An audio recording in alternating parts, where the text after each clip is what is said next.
जय श्री गणेश दोस्तों। हमारी आज की कहानी का नाम है जिम्मेदारी। कहानी अच्छी लगे तो प्लीज़ चैनल को सब्सक्राइब कर लीजिएगा। अब शुरू करते हैं कहानी। दीदी हम लोग बाहर जा रहे हैं, नहीं तो रख लेते अम्मा को। ये बात नई नहीं थी प्रीति के लिए। उसकी देवरानी भाविका का हमेशा एक बहाना तैयार रहता था।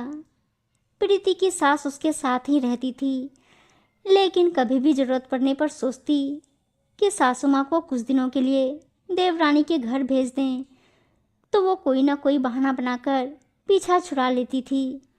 प्रीति बहुत परेशान हो चुकी थी। सास यानी बीमा जी भी कम नहीं थी।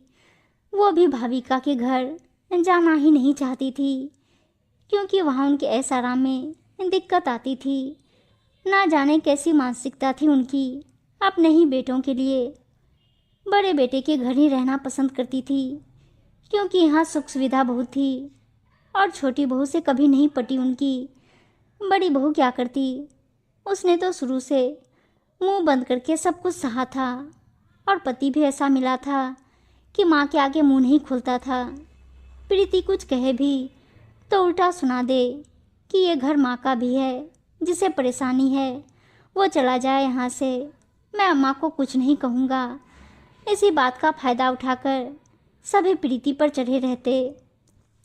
रोज रोज के कलेश से बचने के लिए उसने मौन धारण करना बेहतर समझा था। जिस घर में पत्नी का सम्मान पति नहीं करता, वहाँ पूरे परिवार वाले भी उसको कभी भी सम्मान नहीं देते हैं। प्रीति ये बात अच्छी तरह जानती थी। उसके बचपन की सहेली की बेटी की शादी थी, और प्रीति का भी मन था कि वो जाए और सहेलियों के संग वक्त बिताए। हर बार की तरह वही सवाल कि तुम चली जाओगी तो अम्मा की देखभाल कौन करेगा। हमेशा प्रीति ही समझौता करती। इस बार उसने सोचा कि देवरानी भाविका से बात करेगी कि वो कुछ दिनों के लिए अम्मा को अपने पास रख ले, तो वो शादी में जा सकती है। भाविका ने तो दो टूक जवाब दे दिया कि दीदी हम लोग बाहर जा रहे हैं, अगर आप पहले बताती तो कुछ सोचती मैं। वैसे भी अम्मा को हमारे घर कहाँ मन लगता है, जब भी आई हैं तो दिन भर आपके घर का ही गुणगान करती रहती हैं, जैसे यहाँ जंगल में कोई छोड़ दिया हो। भाविका को तो मौका चाहिए था, बस चालू हो जाती। भाविका सास दोनों की है, तो क्या सिर्फ हमारी ही जिम्मेदारी है। तुम लोग अच्छे से रखा करो, तो क्यों शिकायत करेंगी। मुझे बाहर जाना है, इसलिए तुमसे कह रही हूँ। प्रीति के मन में तो बहुत कुछ था, लेकिन वो इस वक्त बात नहीं बढ़ाना चाह रही थी। दीदी हमें भी जाना ज़रूरी है, टिकट हो रखी है हमारी। भाविका ने कभी भी कोई रिश्ता नहीं निभाया था, और परिवार में किसी को उससे शिकायत भी नहीं थी। प्रीति अगर कभी नंदों से कहती तो एक ही जवाब मिलता कि भाभी आप तो जानती हैं छोटी भाभी का स्वभाव, उनसे क्यों उम्मीद रखती हैं। अम्मा को भी आपके साथ रहना अच्छा लगता है, बेचारी ना जाने कितने दिनों की मेहमान हैं, उनकी बेकदरी ना करिए। आप दोनों देवरानी जेठानी मिलकर जहाँ से सवाल उठा था घूम फिर कर वहीं आ गया था। किसी को फिक्र ही नहीं थी प्रीति की।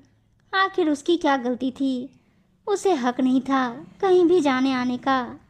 मायके तो ऐसे जाती जैसे पड़ोसी के घर चीनी चाय की पत्ती मांगने। जाने से पहले 10 कहानियाँ शुरू हो जाती थी अम्मा की। सच कहें तो जो परिवार की जिम्मेदारी उठाता है, वही बेचारा त्याग करते करते मर भी जाए तो भी उसकी कीमत नहीं होती है। कहते हैं ना, गधे पर ही वजन लादा जाता है, घोड़े पर नहीं। लोग तो बड़े आसानी से कह देते हैं कि सेवा करोगे तो मेवा मिलेगा। सच मानिए, बहू भी सास बन जाती है, तब भी वो अपनी सास की निगाह में नई नवेली बहू की तरह ही होती है। उसकी तकलीफ बीमारी की किसी को नहीं पड़ी रहती है। प्रीति ने सोचा कि शाम को पतिदेव आएंगे तो उनसे कहेगी कि वो अगर 2 दिन की छुट्टी ले लेंगे तो वो शादी में जा सकती है, और वो सब कुछ बनाकर रख जाएगी। उसने कामवाली से भी बात कर लिया था कि दिन में आकर गरम गरम फुलके सेक देगी सबके लिए। रात को खाना पीना होने के बाद प्रीति ने अजय से अपने मन की बात कही, तो अजय पहले तो बहुत ज़ोर से हंसने लगा कि इस उम्र में भी सहेली सहेली चल रहा है तुम्हारा। मैं क्या फालतू बैठा हूँ ऑफिस में, जो जब चाहूँ छुट्टी लेकर बैठ जाऊँ। क्या बोलूँगा बड़े साहब से कि मेरी बीवी को अपने सहेली की बेटी की शादी में जाना है। ना जाने कहाँ से तुम्हारे दिमाग में फितूर भरा रहता है। ये सब ख्याल निकालो। तुम नहीं जानती कि अम्मा को कितनी परेशानी होगी। प्रीति की सहन शक्ति ने अब जवाब दे दिया था। कहते हैं ना, जब ऐसा इंसान का गुस्सा फटता है ना, तब फिर किसी के बस का नहीं होता है कि वो संभाल ले। अम्मा अम्मा अम्मा, मेरी ही जिम्मेदारी है, सिर्फ आप लोगों की नहीं है। आपके भाई की और आपकी जिम्मेदारी नहीं है। मेरी तो सास है और जब से ब्याह कर आई हूँ ना, सिर्फ बहू बनकर रह गई हूँ। मेरी इच्छा आपके लिए ना तो कल मायने रखती थी ना आज। अगर आपका भाई 4 दिन नहीं रख सकता और आप अपनी माँ के लिए 4 दिन छुट्टी नहीं ले सकते हो, तो मैं क्यों उठाऊँ जिम्मेदारी। मैं अब ज़रूर जाऊँगी शादी में। आप लोगों को कैसे करना है अब आप सब जानो। प्रीति के इस रूप को तो अजय ने कभी देखा ही नहीं था।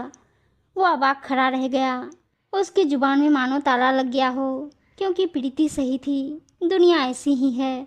अगर आप अपने लिए नहीं खड़े होंगे तो किसी को फर्क नहीं पड़ता है। ये बात बिल्कुल सही थी।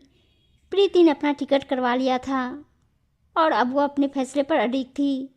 इस बार किसी की हिम्मत ही नहीं हुई थी कि कोई अपनी कहानी परोसे।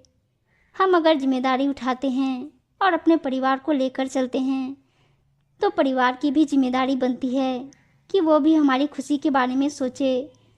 शादी में जाना विषय नहीं था। विषय ये था कि प्रीति के बारे में कभी कोई सोचता ही नहीं था। हर बार मन मारकर वो बैठ जाती थी और कभी किसी के चेहरे पर सिकन तक नहीं होती। एहसान तो कोसों दूर की बात थी। अगर एक दूसरे की बात को समझे तो कोई भी बात इतनी कठिन नहीं है। लेकिन सिर्फ एक इंसान के कंधों पर संस्कार के नाम पर सारी जिम्मेदारी लाद दिया जाए तो ये बात न्याय संगत तो बिल्कुल नहीं है। प्रीति बहुत खुश थी, क्योंकि आज वो किसी बोझ के तले दबी नहीं थी। शादी में बहुत मस्ती किया था। इधर घर वालों को उसकी अहमियत और दाल आटे की कीमत समझ में आ गई थी। जिस काम की घर वालों के निगाह में कीमत नहीं थी, उसी में माँ बेटे और काम वाली बाई सभी उलझे थे और फिर भी कोई संतुष्ट नहीं था। अब अजय को छुट्टी भी मिल गई थी। सभी को सबक मिलना जरूरी भी होता है।